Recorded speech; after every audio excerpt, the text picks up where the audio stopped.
With Invoice Simple Payments, you can quickly request and collect deposits from your customers and track their payments all on a single invoice.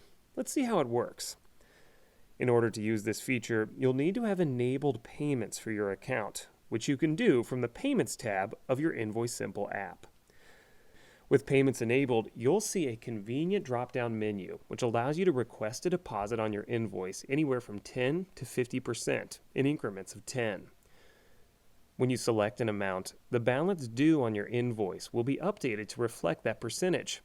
You'll also notice that the buttons used to send your invoice will change to show that you're sending this out for deposit.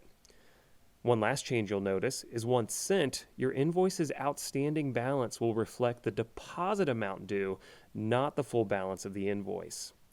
Let's take a look at what your customers will see. When you send an invoice out for deposit, the email that your customers receive will make clear that it is a request for a deposit. On the checkout screen, they'll also see the deposit called out with details like the amount and percentage of the total invoice. They'll also see the deposit marked as the balance due on the invoice document itself, as well as see the total amount.